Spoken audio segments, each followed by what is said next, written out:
know them for their combat, their defense, their commitment, and their service.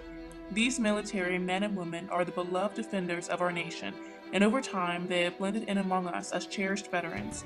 We invite you to join us on the exploration of their lives to worlds unknown. Welcome to the Superhuman Cosmos.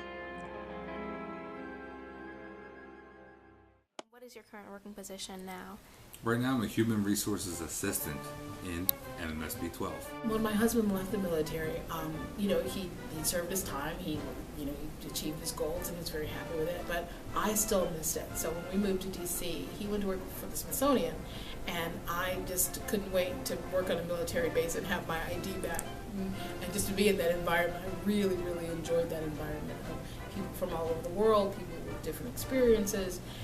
So I worked for the Navy for a while.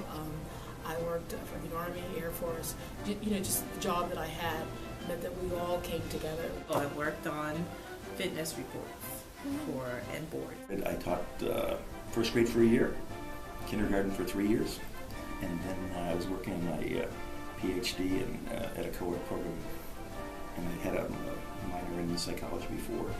It seemed to me that counseling was a better venue to reach more students instead of just my 20. I'm a defense contractor. I currently support an organization called the Marine Corps Program Technology Assessment Group. It's a group at the Naval Surface Warfare Center, Dahlgren, and it supports the Marine Corps' Combat Development Command, primarily the Combat Direction and Integration Division. There's no unique cultural landscape where many service members retire. Their experiences in the military take them all over the world, but within their subculture, there are a few unique traits that were preserved after the military. So what are some examples of words or phrases that are unique to military or Marine Corps language? Military or Marine Corps, ooblah, semper fi, devil dog, you get called that a lot, especially when you're in trouble. Profane words, and calling a floor a deck, a ladder well for stairwells, stuff like that. No specific terms that are germane to the Navy and Marine Corps. Yes, I cuss like a sailor. No, Like a Marine. a Marine. No, seriously, I do. But no, I do use a lot of I think a lot more. I use the time. The time I use a lot. The military time, 2400, 1530.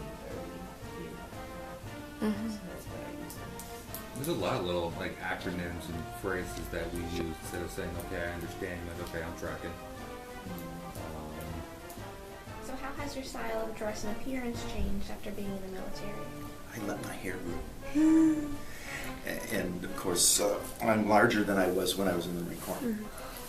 Paint my nails, and I have to say, I paint my nails a lot. So I'm really, really excited about that. I tried growing dreads because I couldn't. That failed. I've had, man, how many hairstyles have I had since you've known me? I don't have enough fingers and toes. Exactly. I've changed it up. I wear the big, bright, bold, everything. You got all the uniforms, so these, you got the dress blues everybody knows about, right there. You got the Charlies, the Bravos, and all that stuff. Like a long sleeve khaki shirt like you would wear right now. This is the winter time. And the green pants. To make decisions every day what to wear. I used to not have to make a decision. It was decided for me, and it was usually the same thing every day.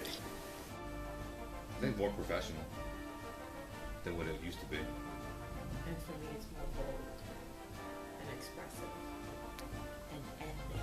Say ethnic. Don't cut out the word ethnic. That's what you said. Ethnic. Spit a little. Particular food diets or eating habits that have changed after being in the military?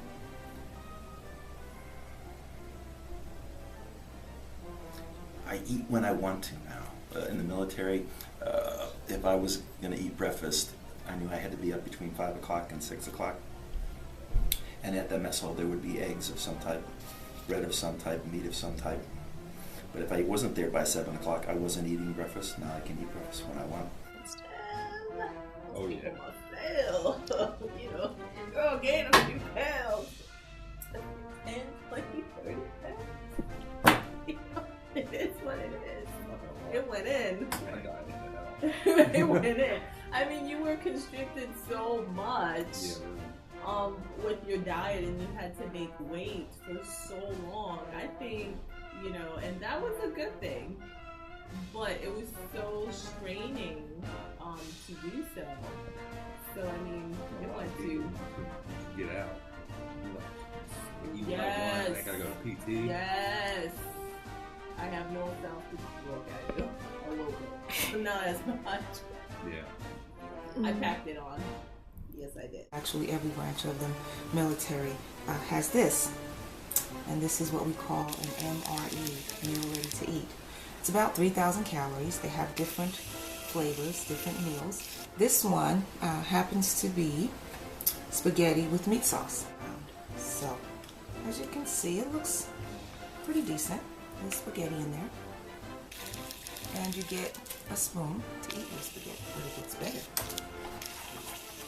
This, and I won't do it here because I don't have enough time, and this is actually a cooking utensil. With just a little bit of water, this actually boils MRE. And when you're a veteran, you put all this aside and you go to Chili's. Please describe any rites of passage of the Marine Corps. Boot camp. Boot camp. Is boot camp the assimilation from being an individual where they shave your hair and give you all the same clothes, and as in the Marine Corps they would say forged in iron at Parris Island, and the wedding out process, we started with 50, we graduated 31 in my platoon in Parris Island. And that was normally based on physical conditioning, but sometimes the mental capabilities to handle the stress. And what about some distinguishing artifacts? As a retired Marine Corps officer, this is one of my most prized possessions. It's very unique, and the British uses it now, and the only United States military to use it is the United States Marine Corps. So here's my officer's sword, and as you can see here, it has United States Marine Corps. And what about Mentifacts? To be a part of the Officers' Wives Club. When there was a meeting, you were expected to be there. If you weren't there, then you had to have a reason. Veterans retire all over the world, each with their own distinguished organizations. From working in the Smithsonian, the federal government, or school counseling, they find their niche in the civilian world. But we never forget their sacrifice and their devotion to our country. They are, and will forever be, the superhumans of the cosmos.